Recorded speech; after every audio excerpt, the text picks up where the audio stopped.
प्रिय विद्यार्थियों, इस सत्र कोरोना की वजह से कक्षाएं लगना लगभग मुश्किल है। इसलिए इस सत्र में हमारी अधिकतर कक्षाएं ऑनलाइन ही चलेंगी। आज इस वीडियो में हम बीए पार्ट 2 की प्रायोगिक कक्षाओं के बारे में अध्ययन करेंगे। आज का हमारा टॉपिक है कलेक्शन ऑफ डाटा, अर्थात आंकड़ों का संग्रहण। मत्स्य यूनिवर्सिटी का जो सिलेबस दिया गया है, उस सिलेबस में देखा जाए तो हमारे पास, जैसे आपने फर्स्ट ईयर में किया था, एग्ज़ाम दिया, फर्स्ट ईयर में आपका एग्ज़ाम हो नहीं पाया कोरोना की वजह से, तो एक बार अपन पुनः देखते हैं कि राजऋषि भर्तृहरि मत्स्य विश्वविद्यालय में जो परीक्षा का पैटर्न है, वो पैटर्न इस प्रकार है। 2 प्रश्न पत्र होते हैं। प्रथम प्रश्न पत्र आर्ट्स के विद्यार्थियों के लिए 75 नंबर का और साइंस के विद्यार्थियों के लिए भी 75 नंबर का। सेकंड प्रश्न पत्र जो इस बार है आपका मानव भूगोल का, वो भी 75 नंबर का है। और थर्ड पेपर के रूप में प्रैक्टिकल है, जो आपके 50 नंबर का दिया गया है। इस प्रैक्टिकल का जो सिलेबस है, वो सिलेबस लगभग इस प्रकार से है। 3 खंडों में पूरा का पूरा सिलेबस विभाजित है आपका प्रायोगिक परीक्षा का। इसमें जो सेक्शन ए है, प्रथम खंड है, उस प्रथम खंड में कार्टोग्राफी अर्थात मानचित्र कला के बारे में दिखाया गया है। मानचित्र कला क्या है और क्या क्या उपकरण, मानचित्रों को बनाने में किन किन उपकरणों का इस्तेमाल किया जाता है।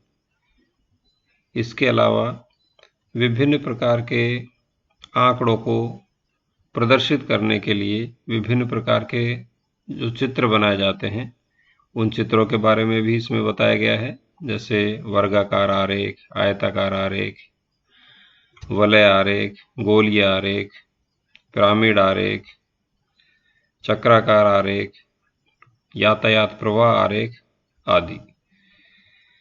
सेकंड जो पार्ट है, इसी में प्रायोगिक परीक्षा के सिलेबस में सेक्शन बी, इसमें दिए गए हैं आपके मानचित्रों का प्रकार, जिसमें आइसोप्लेथ, कोरोप्लेथ, कोरोक्रोमेटिक, कोरोस्केमेटिक और डॉट मैप अर्थात बिंदु मानचित्र। इसके साथ साथ थोड़ा सा पोर्शन इसमें सांख्यिकी का भी दिया गया है, जिसमें मीन, मोड, मीडियन और प्रमाप विचलन ये प्रमुख हैं यहाँ पर। इन सांख्यिकी की जो विधियां हैं, इन विधियों के बारे में तथा विभिन्न प्रकार के मानचित्रों के प्रकार के बारे में भी इस यूनिट में आपके बताया गया है। तीसरी यूनिट है स्थलाकृतिक मानचित्रों की। ठीक है, स्थलाकृतिक मानचित्र, साथ साथ में रूढ़ चिन्ह और प्रिज्मेटिक कंपास सर्वेक्षण के बारे में तीसरी यूनिट में दिखाया गया है। तीसरी यूनिट में सर्वेक्षण के अलावा स्थलाकृतिक मानचित्र, भारत की जो राष्ट्रीय मैप पॉलिसी है 2005, वो और रूढ़ चिन्हों के बारे में यहाँ पर अध्ययन करना है। इसी से थोड़ा बहुत मिलता जुलता सिलेबस जो आपकी पिछले पार्ट में थी, बीए पार्ट सेकंड का ये जो सिलेबस है, इस सिलेबस के सेकंड यूनिट का लास्ट का जो पोर्शन है, सांख्यिकी वाला भाग, उसी से मिलता जुलता एक पेपर ये भी है, जो बीए पार्ट सेकंड ऑनर्स में चलता है। ये है सांख्यिकी विधि, भूगोल में सांख्यिकीय विधियां। तो जो मीन, मोड, मीडियन वहाँ पर सेकंड पार्ट में दिए गए थे, वही मीन, मोड, मीडियन और प्रमाप विचलन यहाँ पर सेक्शन बी में, अर्थात इसकी सेकंड जो यूनिट है, उस सेकंड यूनिट में भी उनका समावेश किया गया है। इसके आगे जब हम चलते हैं तो आज का जो अपना टॉपिक है, उसके बारे में अपन शुरुआत करते हैं, आंकड़ों का संग्रहण। भूगोल जो विषय है, बड़ा ही विस्तृत विषय है। इस विषय में यही नहीं है कि भाई आपने ब्रह्मांड के बारे में पढ़ा और पृथ्वी के बारे में पढ़ा, जबकि भूगोल में आंकड़ों के बारे में भी पढ़ा जाता है। विभिन्न प्रकार के आंकड़ों का किस प्रकार से संग्रहण किया जाता है, कैसे उन्हें प्राप्त किया जाता है, उसके बारे में भी यहाँ पर बताया जाता है।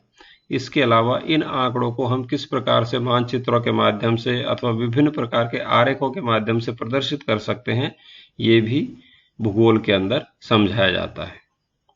किस प्रकार से उन्हें सांख्यिकीय विधियों के द्वारा प्रोसेस करके और विभिन्न प्रकार के आरेख अथवा मानचित्रों के द्वारा हम प्रदर्शित कर सकते हैं। तो इस कड़ी में जो सबसे पहला हमारा स्टेप होता है वो है आंकड़ों का संग्रहण, अर्थात किस प्रकार से आप आंकड़ों को संग्रहित कर सकते हैं, उनका कलेक्शन कर सकते हैं। कोई भी आंकड़ा प्रथम बार संग्रह किया गया है अथवा उसे किसी अन्य स्रोत से प्राप्त किया गया है। दो प्रकार से आंकड़े प्राप्त कर सकते हो, या तो आप फील्ड में जाकर उसको पहली बार खुद संग्रहित कर रहे हो आंकड़े को, अथवा उसे आपने कहीं किसी दूसरे स्रोत से उस आंकड़े को प्राप्त किया है, जैसे अखबार के माध्यम से, मैगजीन के माध्यम से अथवा किसी अन्य किताब के माध्यम से। तो इन दोनों आधारों पर हम आंकड़ों को दो भागों में विभाजित करते हैं। प्राथमिक आंकड़े अर्थात प्राइमरी डेटा, और दूसरा है गौण अथवा द्वितीयक आंकड़े अर्थात सेकेंडरी डेटा।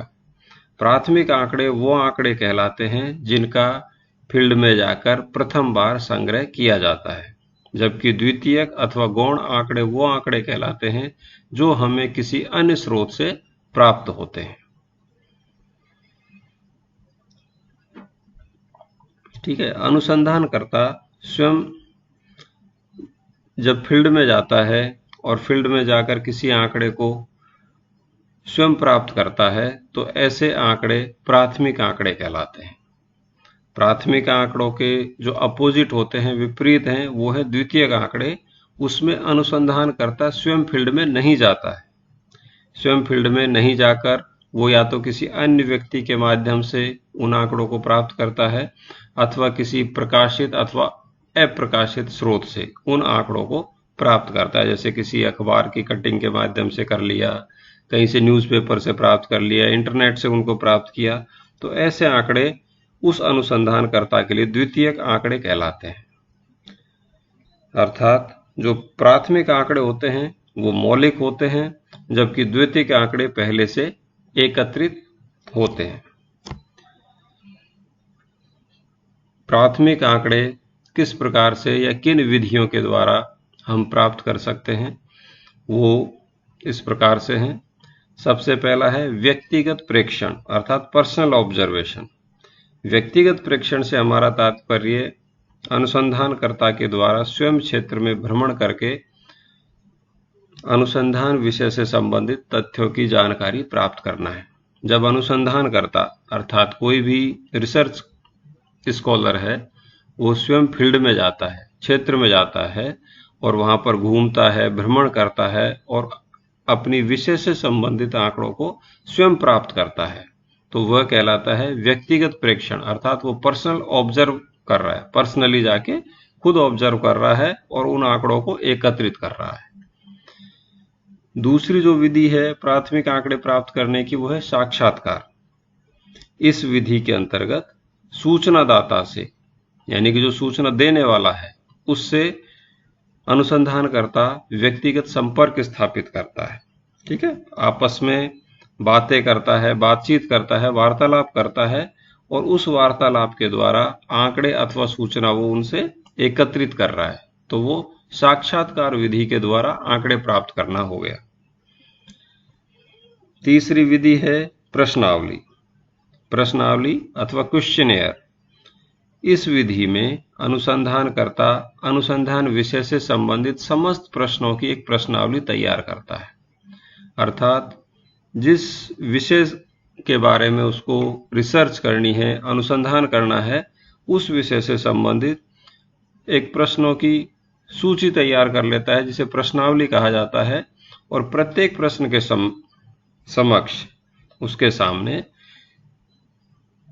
संभावित उत्तर लिख दिए जाते हैं, अर्थात उनके ऑप्शंस जैसे A, B, C, D इस प्रकार से उनके संभावित उत्तर उन्होंने लिख दिए, अनुसंधानकर्ता ने लिख दिए। अब इस प्रश्नावली की जो प्रतियां हैं, कॉपी हैं, वो डाक द्वारा सूचनादाताओं के पास भेजी जाती हैं और सूचनादाता उन्हें भरकर अनुसंधानकर्ता को वापस डाक द्वारा लौटा देते हैं। ठीक है, तो उसमें जैसे जो भी पहला क्वेश्चन है उस क्वेश्चन के आगे संभावित उत्तरों के आगे वो टिक लगा देगा। ठीक है, जो भी सूचनादाता है वो संभावित उत्तर के आगे टिक लगा के उनको अनुसंधानकर्ता के पास उस प्रश्नावली को भेज देता है। इस विधि की जो सबसे बड़ी कमी है वो ये है कि केवल शिक्षित सूचनादाता है, जो साक्षर हैं, शिक्षित हैं, उन्हीं के द्वारा ही सूचना प्राप्त की जा सकती है। जो निरक्षर हैं, जो शिक्षित नहीं हैं, जो पढ़ नहीं सकते, वो प्रश्नावली के माध्यम से सूचना प्रदान करने में असक्षम रहते हैं। चौथा जो विधि है प्राथमिक आंकड़े प्राप्त करने की, वह है अनुसूची। अनुसूची और प्रश्नावली में केवल यह अंतर है कि प्रश्नावली स्वयं सूचनादाता के द्वारा भरी जाती है। प्रश्नावली जैसा अभी आपने थोड़ी देर पहले ही देखा कि प्रश्नावली में डाक के द्वारा अनुसंधानकर्ता सूचनादाता को प्रश्नावली भिजवा देता है, अर्थात सूचनादाता उसको भरकर वापस अनुसंधानकर्ता को भेज देता है। जबकि अनुसूची में लिखे गए प्रश्नों का उत्तर किसी प्रगणक के द्वारा सूचनादाता से पूछकर लिखा जाता है। इस प्रकार अनुसूची विधि से शिक्षित एवं अशिक्षित दोनों प्रकार के सूचनादाताओं से सूचना या आंकड़े प्राप्त किए जा सकते हैं। प्रश्नावली में आपने पढ़ा कि केवल शिक्षित सूचनादाता ही सूचना दे सकते हैं, जबकि अनुसूची में शिक्षित और अशिक्षित दोनों सूचना दे सकते हैं, क्योंकि यहां पर बीच में एक कड़ी आ गई प्रगणक की। तो प्रगणक उन प्रश्नों के उत्तर पूछता है सूचनादाता से और पूछकर उसमें अनुसूची में वो लिखता है। इसलिए अनुसूची में शिक्षित हो चाहे अशिक्षित हो, दोनों प्रकार के जो सूचनादाता है वो अपनी सूचनाओं को आसानी से दे सकते हैं अनुसंधानकर्ता के सामने। आंकड़ों का जो दूसरा प्रकार है वह है द्वितीयक आंकड़े। द्वितीयक आंकड़े अर्थात वो आंकड़े जो हमें अप्रत्यक्ष रूप से प्राप्त होते हैं, यानी कि द्वितीयक आंकड़े प्रकाशित एवं अप्रकाशित दोनों प्रकार के स्रोतों से प्राप्त किए जाते हैं। जैसे में पहला है प्रकाशित स्रोत। प्रकाशित मतलब जिनका पब्लिकेशन हो चुका है, जो छप चुके हैं। प्रकाशित स्रोत से हमारा तात्पर्य उन सांख्यिकीय प्रतिवेदन, सांख्यिकीय सारांश एवं पुस्तकों आदि से है जिनके द्वारा विभिन्न विषयों से संबंधित आंकड़ों का अंतर्राष्ट्रीय, राष्ट्रीय अथवा प्रादेशिक स्तर पर प्रकाशन होता है।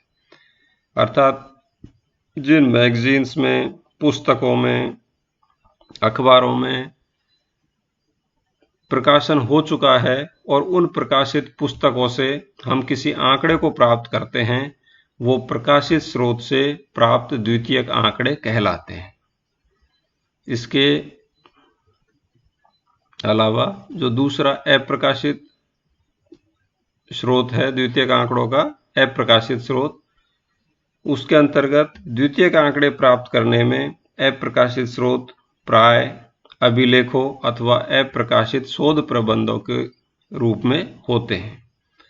ये अभिलेख सरकारी हो सकते हैं, अर्ध सरकारी अथवा निजी अभिलेख भी हो सकते हैं। जैसे राज्य सरकार अथवा केंद्रीय सरकार के विभिन्न मंत्रालयों अथवा विभागों के द्वारा प्रकाशित किए जाने वाले विभिन्न प्रकार के आंकड़े तहसील स्तर पर विभिन्न कार्यालयों में अभिलेख के रूप में उपलब्ध होते हैं।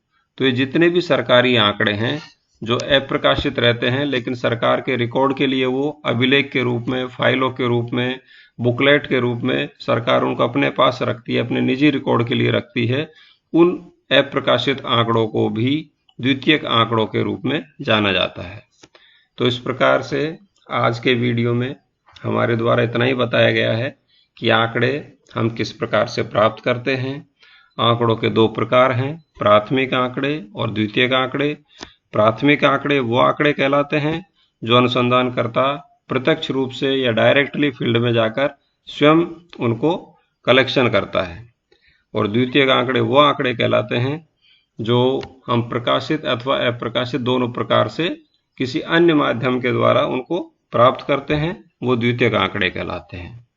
आगे की वीडियो में हम सांख्यिकीय विधियों के बारे में पढ़ेंगे।